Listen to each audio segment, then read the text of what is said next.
হয়েছে। এখন একজনের চেহারা খুব দেখা যায় টেলিভিশনে। বাংলাদেশের মহিলাদেরকে বিভৎস করার জন্য, গ্রামে গঞ্জে সুদের মতো কবিরা গুনাহকে পৌঁছে দেওয়ার জন্য সবচেয়ে বড় অবদান যিনি রেখেছেন তার নাম হলো ডাক্তার ইউনূস।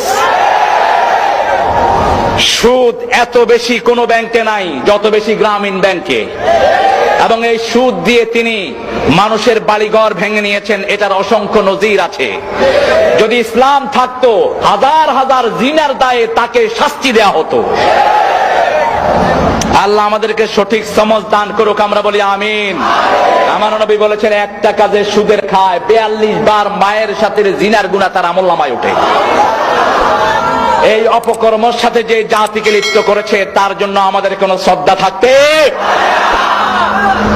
ডক্টর ইউনূসকে ধন্যবাদ জানাই, 30,000 কোটি গতবার আনছে, এইবার প্ল্যান নিয়ে গেছে। এ তো কথা কয় কম, কাম করে। আল্লাহ তোরে আরো বরকত দেখতে ইউনূস ভাই। ও কাগা, আল্লাহ তোরে বরকত দেখ। হে আমারে কাগা কই দেখছে। আমার একটা ক্যাসেট ওনাকে উপহার দিয়েছিল নিউ ইয়র্ক থেকে, তো উনি দাওয়াত দিয়েছেন। অনেক আগের কথা বলছি, প্রায় 2009 কি 10 হবে। তো অত্যন্ত অ্যাট্রাকটিভ একজন মানুষ। তিনি গেলেই মানুষকে এমন ভাবে সম্বোধন করেন, আপনি তার ভক্ত না হয়ে পারবেন না। আমি গেছি, সালাম দিলাম, কয় বাজি অনে আর উপর বেশি গোস হয়ে গিয়ে দে না না, হ্যালো অনের উপর না, অনের হামের উপর গোস হয়ে দে বাজি। একজন বুক একজন 6 ভাই 5 ভাইয়ের নামে নবীদের নাম ছিল। আগে তো অনেকই হরেন, অনের নাম ইউনূস, অনেকই হরেন বাজি। কয় চেষ্টা হরি দে, আলহামদুলিল্লাহ, আল্লাহ তাকে ইসলামের জন্য কবুল করুক। আরো জোরে বলি আমিন।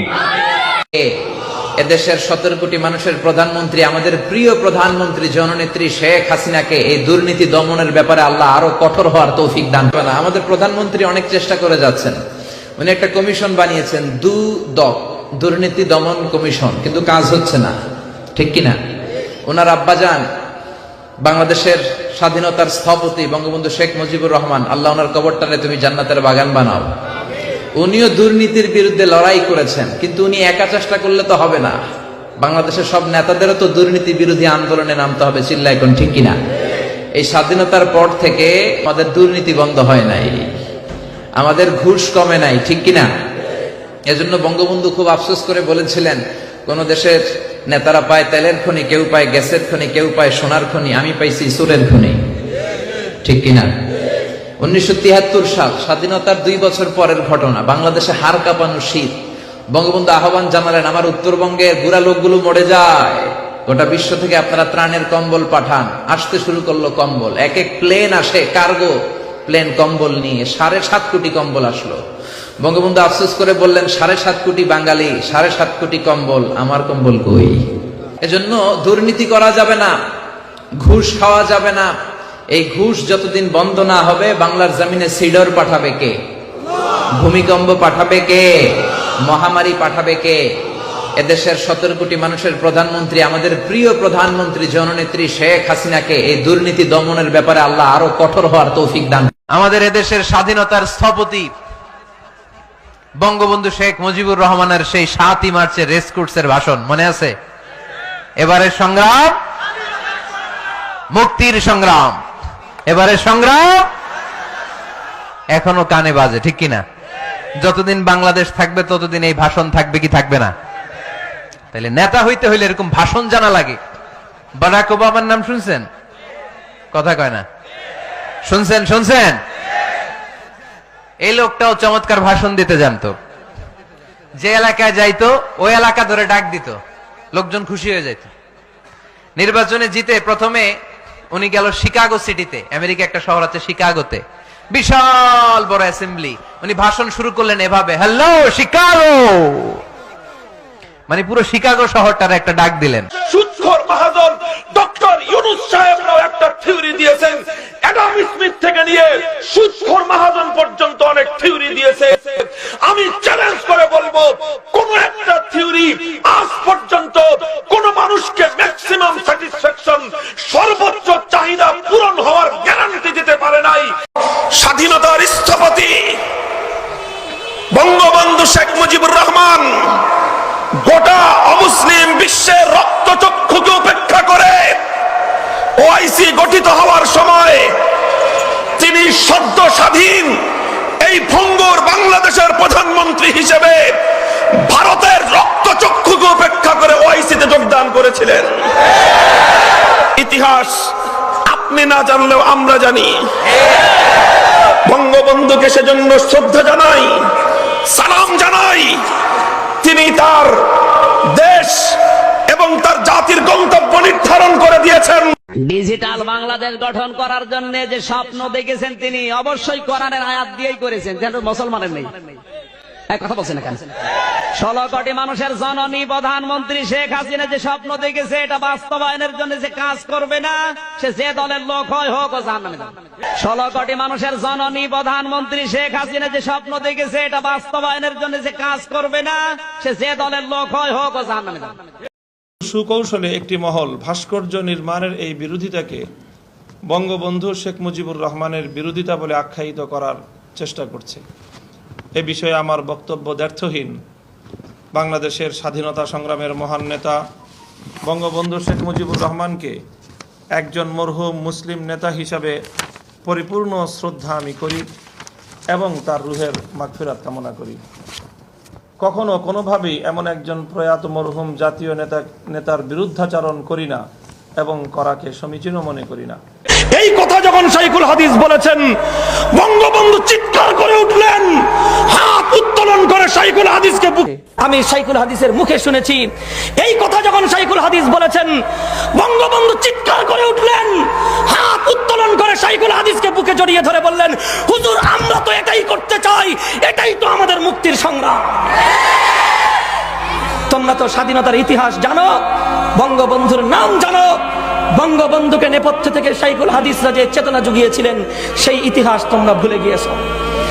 তোমাদেরকে জানতে হবে, পড়তে হবে, শাইখুল হাদিসের নাম বাদ দিয়ে বাংলাদেশের স্বাধীনতার ইতিহাস হতে পারে না। এদেশের স্বাধীনতার নেপথ্য ইতিহাস, যেই ইতিহাসের মধ্যে দুজন ব্যক্তির অংশগ্রহণ। একজনের নাম হলো স্বাধীনতার মহান স্থপতি বঙ্গবন্ধু শেখ মুজিবুর রহমান, অপরজনের নাম শাইখুল হাদিস আল্লামা আজিজুল হক রহমতুল্লাহ আলাইহি। শাইখুল হাদিস আল্লামা আজিজুল হক রহমতুল্লাহ আলাইহি বলবেন কি ইতিহাস দোস্ত, সামিআতহু উযুনায়া ওয়া ওয়াআহু কলবি হিনা তাকাল্লামা বিহি শাইখ। শাইখুল হাদিস যখন ইতিহাস বলেছেন, আমার নিজের কর্ণকুহরে শাইখুল হাদিসের নিজের মুখে বর্ণিত ইতিহাস আমি শুনেছি। আজও শাইখের কথাগুলো আমার কর্ণকুহরে স্পষ্ট ধ্বনিত প্রতিধ্বনিত হয়। একদিন শাইখুল হাদিসকে ডাকলেন বঙ্গবন্ধু তার 28 নম্বর বাড়িতে, 32 নম্বর বাড়িতে। সেখানে ডেকে শাইখুল হাদিসের সঙ্গে রুদ্ধতার বৈঠকে বসলেন। বঙ্গবন্ধু জানতে চাইলেন, আমরা যে পূর্ব বাংলার স্বাধীনতার জন্য লড়াই করছি, এ ব্যাপারে হুজুর আপনার বক্তব্য কি? শাইখুল হাদিস রহমতুল্লাহি আলাইহি আল্লাহর পয়গম্বরের সহিহ হাদিসের উদ্ধৃতি দিলেন। উদ্ধৃতি দিয়ে সহিহ বুখারী শরীফের হাদিসের কথা বললেন। পশ্চিম পাকিস্তানি শাসকদের আচরণ বাংলাদেশের সঙ্গে পূর্ব পাকিস্তানের জনগণের সঙ্গে কি ছিল? পূর্ব পাকিস্তানের জনগণের সঙ্গে আল্লাহর রাসূলের যে নীতি ছিল, আল্লাহ রাসূল মানুষের মধ্যে, জাতির মধ্যে সম্পদ বন্টনের মূল নীতি ঘোষণা করেছেন। সম্পদ বন্টনের ইসলামিক অর্থনীতির মূল নীতি হলো এই, তুখাযু মিন আগনিয়াইহিম ওয়া তুরাদ্দু আলা ফুকারাইহিম। ভালো করে বুঝবেন, তুখাযু মিন আগনিয়াইহিম ওয়া তুরাদ্দু আলা ফুকারাইহিম। যেই ভূখণ্ডে যেই সম্পদ উৎপন্ন হয়, যেই ভূখণ্ডে যেই সম্পদ তৈরি হয়, যেই ভূখণ্ডে যে সম্পদ দান করেন কে? মাটির নিচে উর্বর ক্ষমতা দিয়েছেন কে?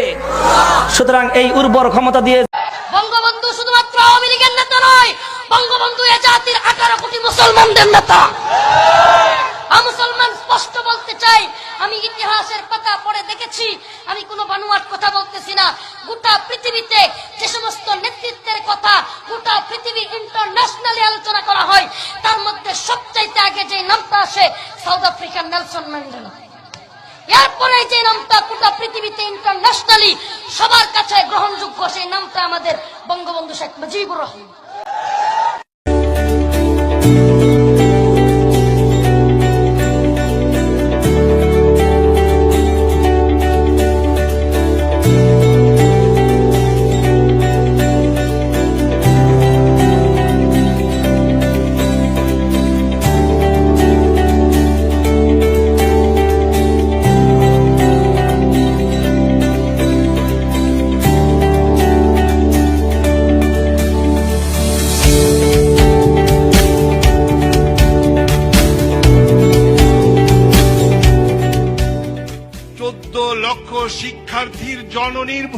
আপনি পালন করেছেন। আজকে আমি এই মহা অমির সমুদ্রে আমি ঘোষণা করতে চাই, আপনি কওমি জননী, আজ থেকে আপনাকে এই উপাধি দিলাম। দেখছি মাননীয় প্রধান অতিথি গণপ্রজাতন্ত্রী বাংলাদেশ সরকারের মাননীয় প্রধানমন্ত্রী শেখ হাসিনা তার প্রধান অতিথির আসন অলংকৃত করতে যাচ্ছেন। শুকরানা মাহফিলের পক্ষ থেকে আমরা জানাই আন্তরিক অভিনন্দন, মোবারকবাদ। ফিলিস্তিন ফিলিস্তিন ফিলিস্তিন ফিলিস্তিন ফিলিস্তিন। আমি বাংলার মানুষকে একটা কথা বলতে চাই, আজকে ফিলিস্তিনের জন্য যেরকম আপনাদের আফসোস হচ্ছে, যদি আপনারা আগামী জাতীয় সংসদ নির্বাচনে মাননীয় প্রধানমন্ত্রী জননেত্রী শেখ হাসিনাকে আবার ক্ষমতায় না নিয়ে আসেন, বাংলাদেশ ফিলিস্তিনের মতো এরকম অবস্থা হবে। যার কারণে আমি আপনাদের অনুরোধ করব, আজ যেমন ফিলিস্তিনের মুসলমানের জন্য আমরা কাঁদতেছি, দোয়া করতেছি, কিন্তু একটা সময় হবে যদি আমরা মাননীয় প্রধানমন্ত্রী জননেত্রী শেখ হাসিনাকে ক্ষমতায় আবার না নিয়ে আসি, আমাদের বাংলাদেশকে ফিলিস্তিনে পরিণত করে ছাড়বে।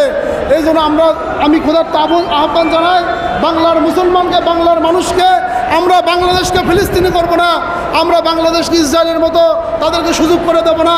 এই জন্য আমি সবাইকে বলবো, আমরা ইনশাআল্লাহ আগামী জাতীয় সংসদ নির্বাচনে মাননীয় প্রধানমন্ত্রীকে নৌকা বিজয় করে আমরা দেখিয়ে দেব যে বাংলাদেশকে ইসরায়েলের মতো কারোকে ঢুকতে দেব না, কারোকে সাহস করতে দেব না, বাংলাদেশকে ফিলিস্তিনি করতে দেব না ইনশাআল্লাহ। আমি এই জন্য আপনাদের কাছে খোদার আহ্বান জানাই, অনুরোধ করি, বাংলাদেশের উন্নয়ন, বাংলাদেশের মানুষের হেফাজত একমাত্র আওয়ামী লীগের হাতে, একমাত্র মাননীয় প্রধানমন্ত্রী জননেত্রী শেখ হাসিনার হাতে। এই জন্য আমরা আওয়ামী লীগকে নৌকা প্রতীকে ভোট দিয়ে ইনশাআল্লাহ বাংলাদেশকে হেফাজত করব। এই বলে আমি আমার বক্তব্য শেষ করছি। জয় বাংলা, জয় বঙ্গবন্ধু, জয় বাংলাদেশ আওয়ামী উলামা লীগ। আসসালামু আলাইকুম। মুক্ত কণ্ঠে হচ্ছে না তো মসজিদে আযান।